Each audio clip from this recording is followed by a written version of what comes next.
Friends, स्वागत है आपका आपके यूट्यूब चैनल प्राइम एजुकेशन में।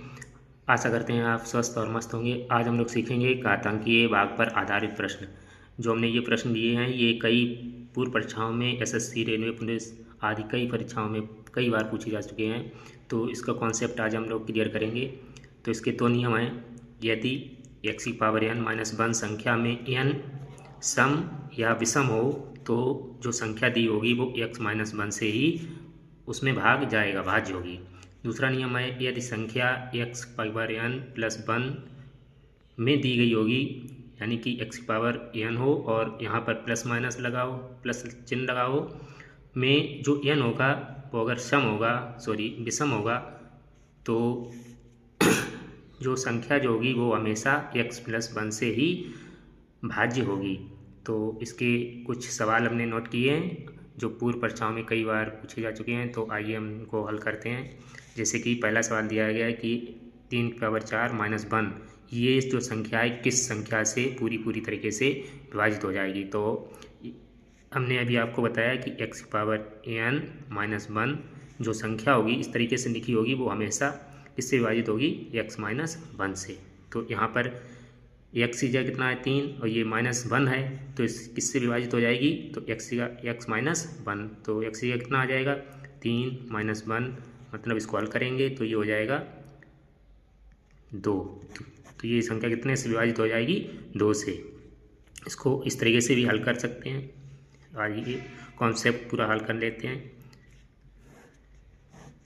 जैसे कि 3⁻4 है तो इसके गुणनखंड करिए, तो करेंगे तो 3 × 3 × 3 × 3 -1 और 3 × 9, 9 × 27, 27 × 81, 81 से अगर हम 1 घटा देंगे कितना बचेगा 80, और 80 संख्या आ गई। ये कितनी आ गई 80।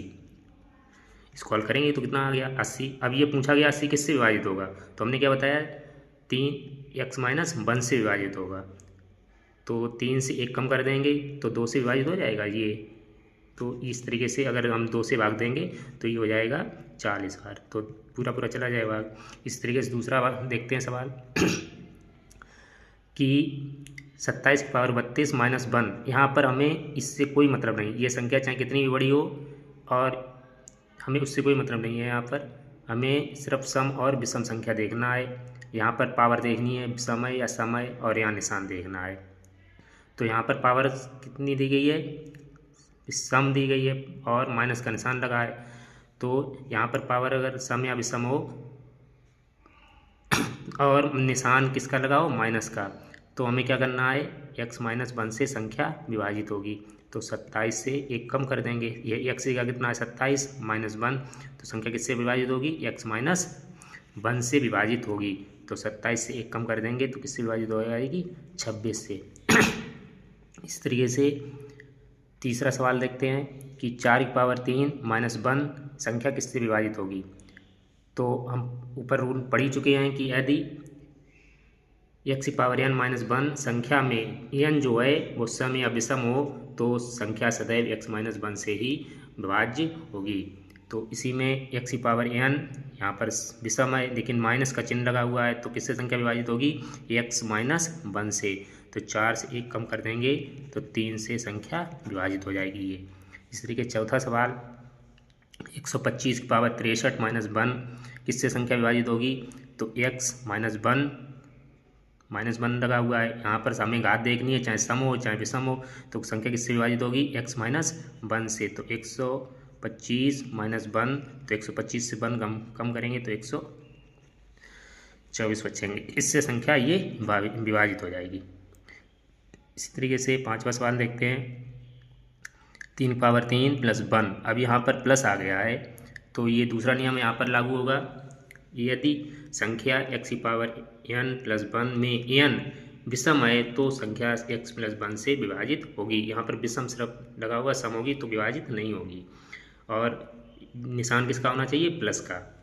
तो इसी तरीके से यहाँ पर है 3⁻3 + 1, यहाँ पर प्लस निशान लगा हुआ है और घात कितनी है, विषम है, तो संख्या किससे विभाजित होगी, x+1 से। तो x की जगह कितना है 3 और +1, तो तो संख्या ये किससे विभाजित होएगी? 4 से। इस तरीके से 81 की पावर 13 प्लस 1, यहाँ पर प्लस लगा हुआ है और घात कितनी है? विषम है, तो संख्या किससे विभाजित होगी? x प्लस 1 से। तो 81 प्लस 1 इज इक्वल टू 82। ये संख्या किससे विभाजित होगी? 82 से।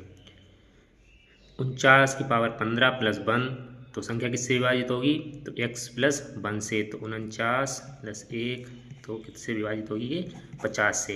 हमें सिर्फ 2 नियम याद रखने हैं कि अगर संख्या माइनस में दी गई है, x माइनस 1 में दी गई है, तो यहाँ पर घात चाहे सम हो चाहे विषम हो, तो संख्या हमेशा x माइनस 1 से ही विभाजित होगी। और अगर यहाँ पर प्लस का निशान दिया गया है तो घात का ध्यान रखना है, यहाँ पर विषम घात होगी तभी संख्या x प्लस 1 से विभाजित होगी। सम घात होगी तो वह संख्या विभाजित नहीं, उसका अभी रूल नहीं है। आशा करते हैं आपको ये वीडियो पसंद आया होगा। आपको वीडियो पसंद आया हो तो लाइक, सब्सक्राइब और शेयर करें। धन्यवाद।